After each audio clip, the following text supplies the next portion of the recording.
हमें public trial का दिन दिखाया जाता है जब किंग क्वीन और सेकंड प्रिंस रिटर उनका पब्लिक ट्रायल होना था और वहां पे बहुत सारे लोग भी थे। लेकिन तभी जज वो कहता है order in the court, please सारे बैठ जाएं। और अब पब्लिक ट्रायल वो बाकायदा शुरू होगा और वहां पे किंग क्वीन और रिटर थे जो कि मुजरिमों वाले लिबास में थे। तो जज कहता है डिफेंडेंट नेटो डियोक्स एस्टम जो कि यहाँ का किंग था, इसने ना सिर्फ अपनी ड्यूटीज को निगलेक्ट किया बल्कि इसने अपनी पोजीशन का इस्तेमाल किया और उसकी वजह से इसने साथ वाले एम्पायर से जिससे हमारी दुश्मनी चल रही थी उसके साथ सौदा किया। और इसके बारे में जो एविडेंस है उसमें मल्टीपल डॉक्यूमेंट्स है जो ये बात बताती है कि इसने हमारे दुश्मन के साथ ट्रांजैक्शन की थी। और वहां पे हमारी बेटी, उसकी फैमिली और हमारा फर्स्ट प्रिंस भी बैठा हुआ था।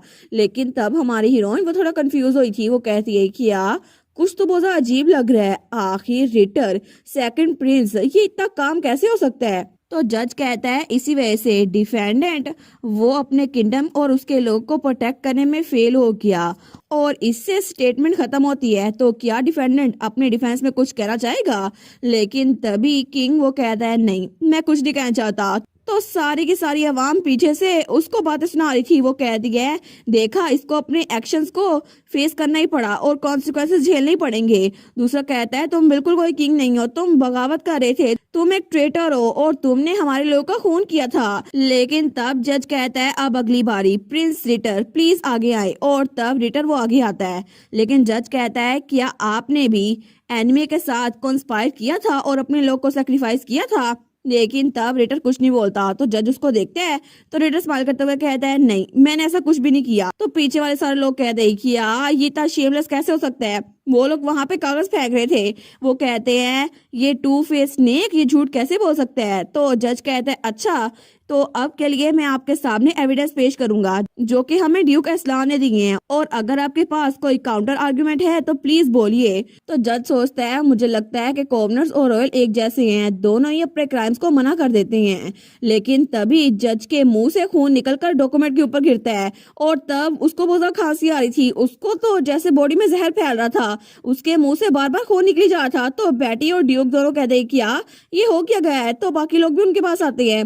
वो कहते हैं कि आप ठीक तो है ना। दूसरा कहता है योर ऑनर। लेकिन सब लोग उसके लिए परेशान हो रहे थे। तो वो लोग कहते हैं इनके खांसी के साथ ब्लड आ रहा है, कोई तो फिजिशियन को बुलाओ। तो हमारी सोचती है क्या ब्लड। लेकिन तभी वो रिटर को देखती है जो स्माइल कर रहा था। तो सब लोग कहते हैं कोई फिजिशियन को बुला के लाओ, जल्दी करो। लेकिन बेटी वो सोचती है इसका मतलब है कि ये सब कुछ रिटर ने किया था और रिटर वहां पर स्माइल करता हुआ खड़ा हुआ था।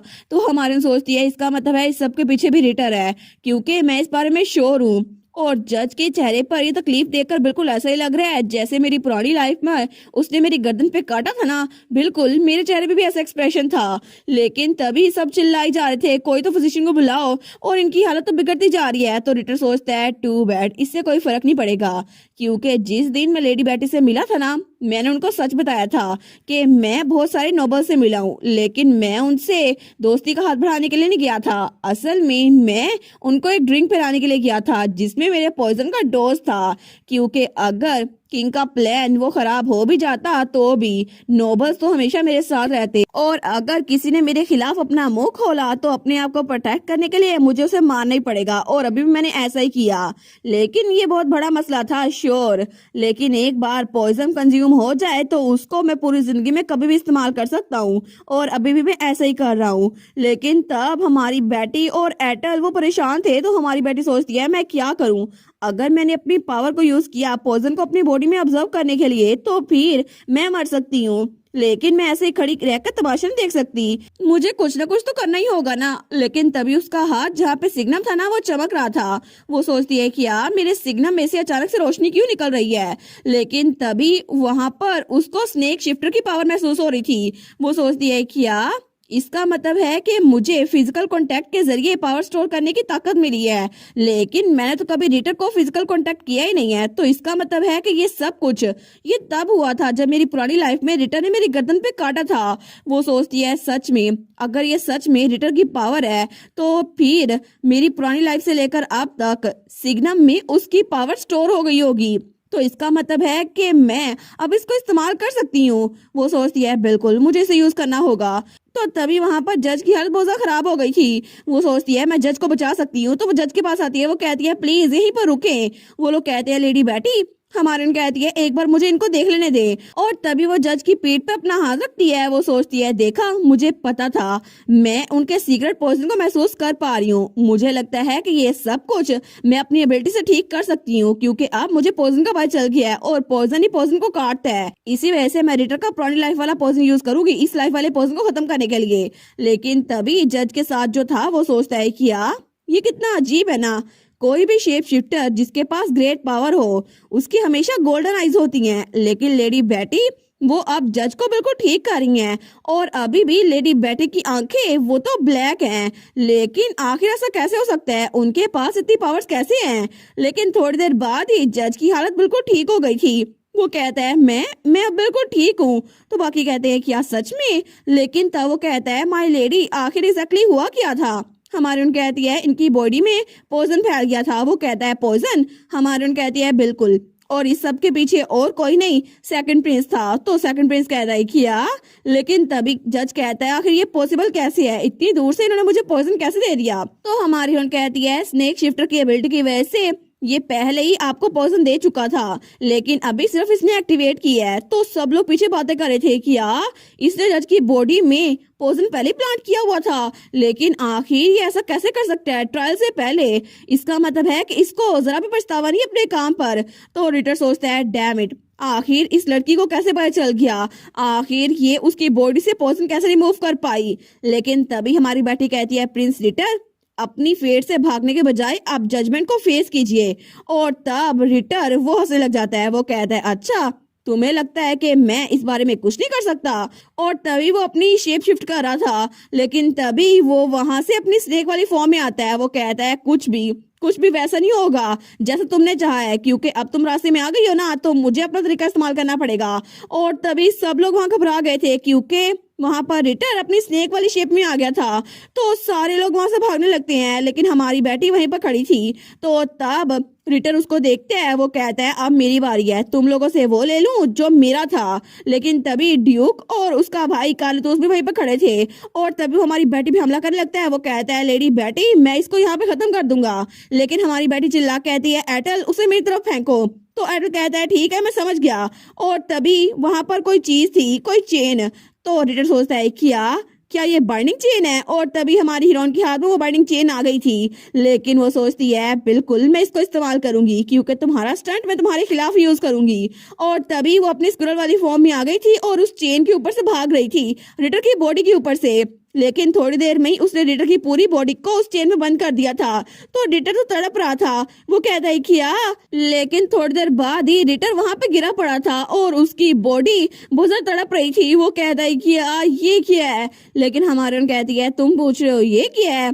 तो वो उसके सामने जाते हुए कहती है तुम्हें सच में लगता है कि मैं तुम्हें ऐसे ही मार दूंगी। बिल्कुल ऐसा कुछ नहीं हो सकता, मैं तुम्हें इतनी आसानी से मरने नहीं दे सकती। वैसे भी रिटर्न एस्टम तुमने जो कुछ किया है ना, तुम्हें उसका खमियाजा भुगतना ही पड़ेगा, क्योंकि अब आगे वाले सारे दिन तुम अपने गुनाहों का कफारा अदा करते हुए गुजारोगे। और तब थोड़ी देर बाद उनका ट्रायल फिर से कंटिन्यू हो गया था। तो तब हमारी बताती है इसके बाद सब कुछ सेटल हो गया और सेंटेंस वो डिले किए बगैर उनको दे दिया गया। तो जज कहता है इस सारे एविडेंस के हिसाब से कोर्ट आप लोग को इस बात की सजा देती है कि आपसे किंग, क्वीन और सेकंड प्रिंस सबको उनके टाइटल से हटा दिया जाएगा और सबका स्टेटस और रैंक से छीन लिए जाएंगे। तो सारी आवाम तो ये बात सुनकर खुश हो गई थी, लेकिन किंग, क्वीन और रिटर बिल्कुल भी खुश नहीं थे। तो किंग चिल्ला कहता तुम्हारी हिम्मत कैसे हुई, तुम्हें क्या लगता है मैं कौन हूँ, क्या तुम्हें सच में लगता है तुम मुझे ऐसे हटा सकते हो। लेकिन तभी उनकी तरफ कोई बढ़ रहा था। वो कहता है आपको सिचुएशन की ग्रेविटी का अंदाजा है भी या नहीं।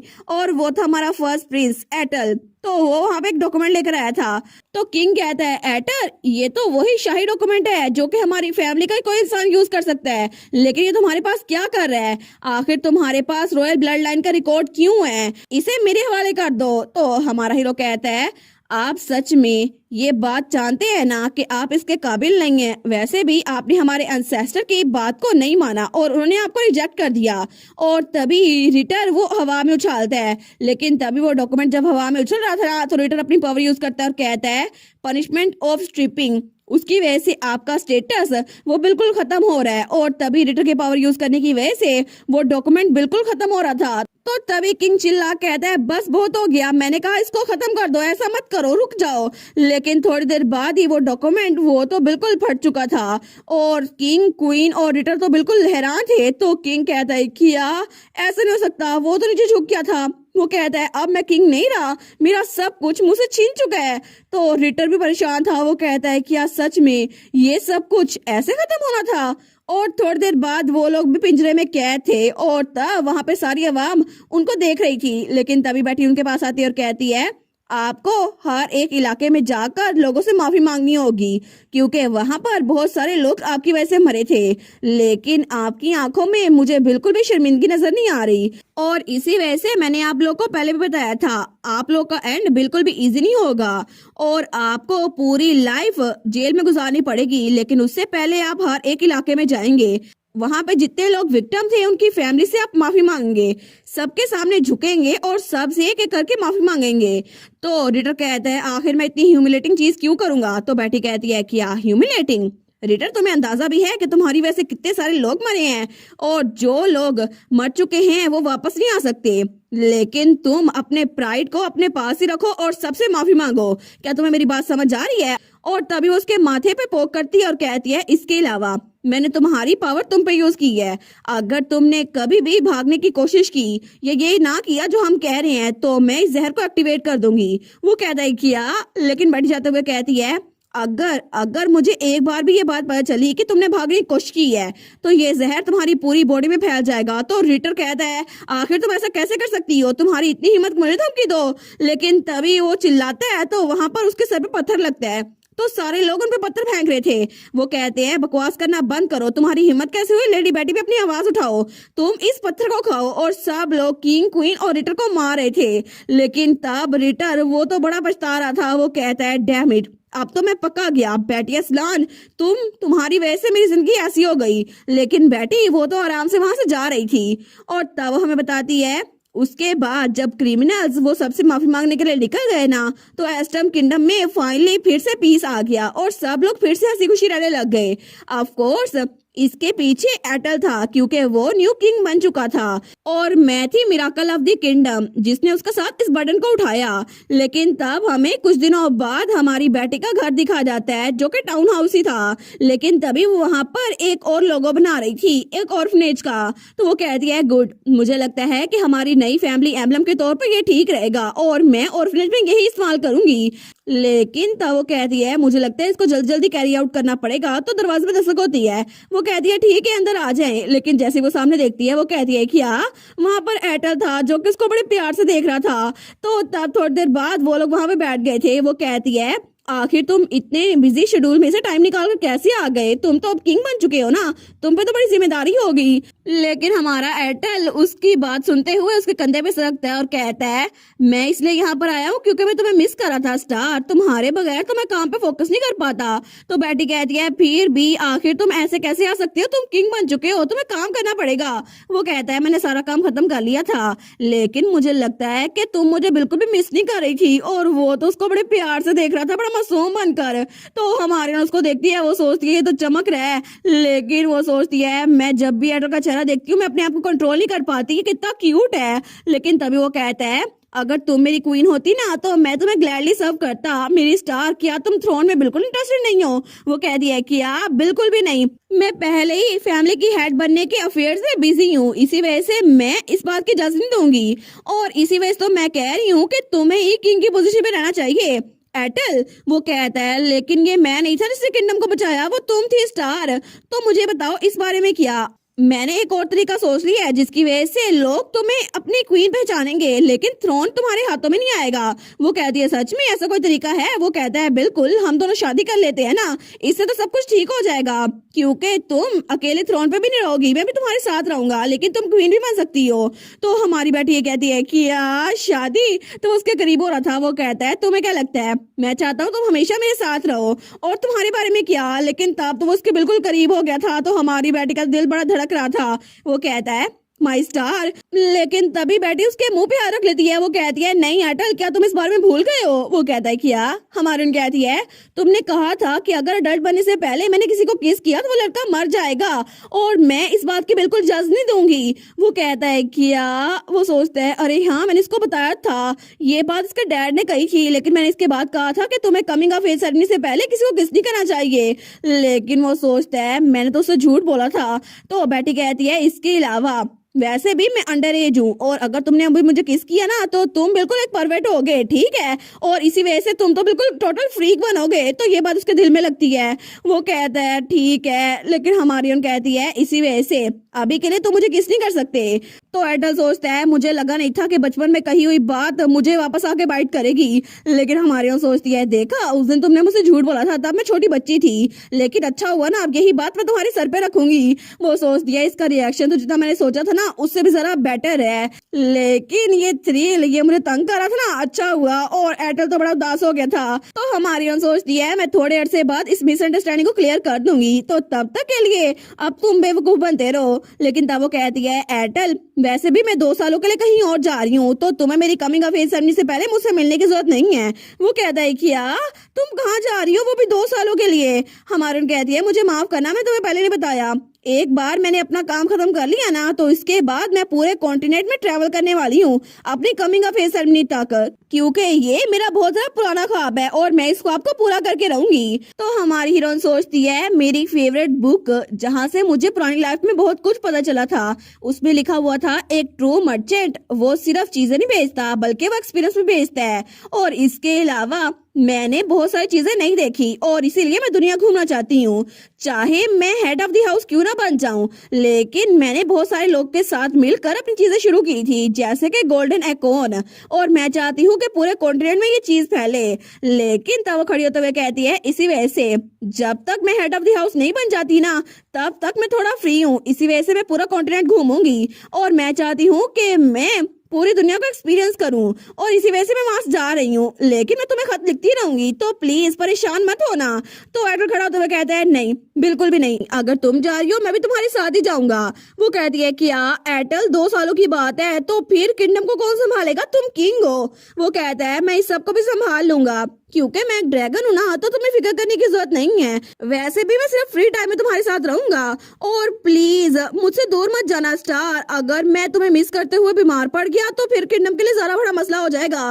वो कहती है अच्छा तो तुम चीजें ऐसे करना चाहते हो। वो कहती है ठीक है, तो फिर तुम अपने तरीके से ये करना है एटल। वो सोचती है मुझे लगता है ये जल्दी गिव अप कर देगा, क्योंकि इसके लिए टाइम मैनेज करना मुश्किल हो जाएगा। लेकिन उसने यही सोचा था। फिर भी 2 सालों तक एटल मुसलसल उसके साथ ही रहा था और उसने अपनी ड्यूटीज को भी पूरा किया था। लेकिन उन्होंने बहुत सारी जगह घूमी थी जहाँ पे हमारी बेटी की स्क्विरल वाली फॉर्म में बहुत सारे स्टैचू थे, और तब वो ड्रैगन वाली फॉर्म में भी उसके ऊपर घूमी जा रही थी। लेकिन उसके बाद भी एटल ने अपनी बात जारी रखी और 2 साल में हमेशा वीकेंड में उससे मिलने के लिए आया करता था, और तब वो ड्रैगन वाली फॉर्म में था और ऑर्फनेज के बच्चे उसके ऊपर कूद रहे थे, और इसी तरह 2 साल तो आराम से गुजर गए। लेकिन तब जब वो लोग वापस आ रहे थे ना तो वो सोचती है शुरू में मुझे लगा था कि वो मुझसे मिलने के लिए आ नहीं पाएगा, लेकिन उसने टाइम निकाल लिया। सच में इतना लंबा सफर उसके साथ मजा आता है। तो तभी ड्रैगन वाली फॉर्म में हमारा एटल कहता है स्टार। वो कहती है हाँ। तो एटल कहता है नॉर्दर्न माउंटेन्स मेरे रास्ते में है, तो मुझे लगता है हम लोग जल्द ही एस्टम पैलेस में पहुंचने वाले हैं, तो तुम्हारी कमिंग ऑफ एज सेरेमनी के लिए तुम्हें जल्दी तैयार होना चाहिए। और तब वो लोग महल में पहुंच गए थे। लेकिन तब हमें थोड़ी देर बाद का सीन दिखा रहता है जहाँ पे ड्यूक और कालीतूस दोनों कहते हैं ओ माय गुडनेस तुम तो आज बहुत ही ज्यादा खूबसूरत लग रही हो, और हमारी बेटी वो तो बहुत ही ज्यादा प्यारी लग रही थी। तो तब वो स्माइल करते हुए कहती है सच में मैं प्यारी लग रही हूँ। तो उसका डैड कहता है बिल्कुल 2 साल इतनी जल्दी गुजर गए, मेरी बेटी अब एक अडल्ट बन गई है। तो हमारी बेटी कहती है कि आप भूल गए कि उन 2 सालों में आप इतनी बार मुझे विजिट करके आए थे, लेकिन तभी बाहर से आवाजें आ रही थी। तो वो कहती है लगता है बहुत सारे लोग मेरा इंतजार कर रहे हैं। ड्यू कहता है बिल्कुल, आज सब लोग यहाँ पर इसलिए जमा हुए हैं ताकि तुम्हारी सेलिब्रेशन में तुम्हें कांग्रेचुलेशन कह सके, और मैंने सबको इन्वाइट किया है, नोबल्स को भी विलेजर्स को भी। और इसी वजह से वो उसकी तरफ हाथ बढ़ाते हुए कहता है मैं नहीं चाहता कि हम गेस्ट को इंतजार करवाएं, तो चलो चलते चलते हैं। तो बेटी कहती है जी बिल्कुल, और तब दरवाजा खुलता है और तब वो लोग वहाँ आए थे। लेकिन सब लोग कहते हैं कांग्रेचुलेशन माय लेडी, हम आपको कमिंग ऑफ एज सेरेमनी में हैप्पीनेस विश करते हैं। और तब अपने भाई और फादर के साथ वहां पर आई थी। लेकिन वहां पे सारे लोग थे, फ्रेडरिक, उसके बटलर जोआना, वहां पे सारे नाइट्स भी थे, उसकी मेट्स भी थी और वो दोनों ट्विंस भी थे। तो सब लोग कहते हैं हम आपको ब्लेस्ड पाथ उसके बारे में विश करते हैं। लेकिन हमारे सोचती है मुझे लगा नहीं था कि सब लोग यहाँ पे शामिल होंगे, लेकिन यहाँ पे ये जो फूल लेकर आए ये तो नॉर्थ में नहीं मिलते। वो सोचती है थैंक यू सो मच सबको। और उसके बाद वहां पर एक ग्लास था जिसके अंदर कोई चीज थी। तो ड्यूक कहता है अब तुम एलेक्सर ऑफ ग्रोथ पियोगी तो इस तरह तुम बिल्कुल एक अडल्ट बन जाओगी। लेकिन तभी वो उस एलेक्सर को पीती है और सब लोग उसके लिए क्लैपिंग कर रहे थे। और जैसे ही वो उसको खत्म करती है ना, उसके हाथ में सिग्नम वो गायब हो रहा था। वो कहती है मेरा सिग्नम। तो ड्यूक कहता है कांग्रेचुलेशन माय बेबी, क्योंकि अब तुम्हारी कमिंग ऑफ एज सेरेमनी पूरी हो चुकी है और तुम अपने सिग्नम को आसानी से छुपा सकती हो। तो तब वो कहता है फ्रेडरिक और कैस्ट्रो को लेके आओ, क्योंकि अब हम बैकवर्ड को ऑफिशियली शुरू करते हैं। वो कहता है जी और ग्रेस। लेकिन तभी वहां पे कोई आता है। वो कहता है एक मिनट रुके। तो ड्यूक वहां पर देखते हैं तो वहां पे कोई भर रहा था। तो बेटी भी वहां पर देखती है तो वहां पे और कोई नहीं, हमारा किंग था, हमारा एटल। वो कहता है बैंक्वेट स्टार्ट होने से पहले मुझे कुछ कहना है। और तब वो हमारी बेटी के सामने झुकता है और हमारी बेटी तो उसको देखी जा रही थी, वो उसको बड़े प्यार से देख रही थी। तो हमारा हीरो कहता है बेटी एलेस्लान, क्या तुम मुझसे शादी करोगी? और उसके सामने वो रिंग खोलता है। लेकिन तभी बेटी उसको देखती है। वो कहती है एटल। तो सब लोग बातें कर रहे थे, सच में किंग हमारी डचेस को प्रपोज कर रही हैं। तो हमारी बेटी उसको देखती है और तभी वो स्माइल करती है। वो कहती है सच में क्या मुझे इसका जवाब देना अभी जरूरी है? लेकिन तभी वो उसका हाथ पकड़ती है और अपनी तरफ खींचती है और तभी उसने हमारे एटल को किस कर लिया था। तो तभी सब लोग क्लैपिंग करते हैं। लेकिन तभी वो पीछे वो कहती है क्या इससे तुम्हारे सवाल का जवाब मिल गया? तो एटल तो ब्लश किया जा रहा था। वो कहता है किया। लेकिन तब वो कहती है अब मैं एक अडल्ट हूँ तो इससे कोई मसला नहीं होगा, है ना? लेकिन तभी दूर दूसरी तरफ खड़े ड्यूक और कालीतूस को तो बड़ा गुस्सा आ रहा था। ड्यूक चिल्ला कहता है अभी उस रेप्टाइल को पकड़ लो। तो कालीतूस कहता है गोल्डन लाइन ऑर्डर, जल्दी करो उस रेप्टाइल को पकड़ो। तो बेटी कहती है एटल अब हम क्या करें? मुझे लगता है कि ये लोग हमें जल्दी पकड़ लेंगे तो फिर बड़ा मसला हो जाएगा। लेकिन ड्यूक और कालीतूस तो चिल्लाए जा रहे थे। तो तब हमारा एटल बेटी को पकड़ते हुए कहता है इस बारे में क्या ख्याल है, हमें यहाँ से भाग जाना चाहिए। तो तब वो लोग आगे भाग रहे थे तो पीछे से कालीतूस कहता है तुम लोग क्या कर रहे हो? वो बुशी टेल को चुरा के लेके जा रहे हैं, जल्दी करो उसके पीछे चलो। तो वो नाइट्स कहती है लेकिन वो तो हिज मैजेस्टी है ना, हम उनके पीछे कैसे जा सकती हैं? तो कालीतूस कहता है तुम लोग नहीं जाओगे तो मैं चल जाता हूँ। तो तभी हमारी बेटी कहती है एटल लेकिन क्या ये इम्पॉसिबल है कि मैं हेड ऑफ द हाउस और क्वीन दोनों एक साथ बन जाऊं? वो कहता है ला ने तो कभी ये अलाउ नहीं किया, लेकिन मैं सोच रहा था कि इसको चेंज कर दूं। वो कहती है क्या कानून को चेंज कर सकते हैं, क्या ये पॉसिबल है? वो कहता है बिल्कुल, हमने किंग ऑफ द नेशन उसको ओवरथ्रोन कर दिया है, तुम्हें लगता है कि लॉ चेंज करना थोड़ा मुश्किल होगा? और वैसे भी अगर मैं तुमसे शादी ना कर पाया तो किंगडम के लिए बहुत बड़ा मसला हो जाएगा। वो कहती है देखो तुम फिर से करना शुरू हो गए। लेकिन वो कहता है मैं सच में अभी के लिए कैपिटल जाना चाहता हूँ और मैं मेक श्योर करूंगा कि मेरी स्टार को कभी भी कुछ गिव अप ना करना पड़े। तो हमारी बेटी उसी को देख रही थी। लेकिन तभी उसकी नजर पीछे अपनी मोम की पेंटिंग पे पड़ती है जिसके पास कोई खड़ा हुआ था। तो वो कहता है मैं मेरी स्टार को हमेशा चेरिश करूंगा। और वहां पे वही व्हाइट स्क्विरल थी। तो हमारा हीरो तो कहीं जा रहा था तुम्हें हेड ऑफ द हाउस बनना है या फिर एक मर्चेंट बनना है, तुम्हें जो कुछ बनना है मैं तुम्हें बनने दूंगा क्योंकि मैं इस समय तुम्हारे साथ हूँ। और तभी व्हाइट स्क्विरल उसको देखकर स्माइल करती है। वो कहती है तुमने अच्छा काम किया बेटी एलेस्लान। तो हमारी बेटी स्क्विरल को देखती है। तो हमारा हीरो कहता है अगर हम अभी उड़ के गए ना तो हम कैपिटल में थोड़ी देर में पहुंच जाएंगे। लेकिन तभी हमारी बेटी कहती है ठीक है एटल, तो चलो हम लोग कैपिटल चलते हैं। तो एटल भी उसको बड़े प्यार से देखता है और तभी वो अपने पंख निकालता है और कहता है ठीक है तो फिर हम ऐसे ही करेंगे। लेकिन तभी वो वहां से उसको लेके उड़ रहा था। तो ड्यूक और कालीतूस कहते हैं किया। उन लोगों को तो बहुत ही जरा गुस्सा आ रहा था। वो कहते हैं वो रेप्टाइल, उसकी इतनी हिम्मत, जल्दी करो उसके पीछे चलो। तो तब हमारी हीरोइन वहां जाते हुए सोचती है मैं जो पुरानी लाइफ में थी ना, मैंने कभी इमेजिन भी नहीं किया था कि मैं इतने खुशी वाले दिन जीऊंगी जो कि यहाँ पर नॉर्थ भी होंगे मेरी लाइफ में और उन लोगों के साथ जिनसे मैं प्यार करती हूँ। और तभी वो एक जगह से उड़ रहे थे जो कि ऑर्फनेज थी और वहाँ पे बहुत सारे बच्चे थे जो कि खेल रहे थे।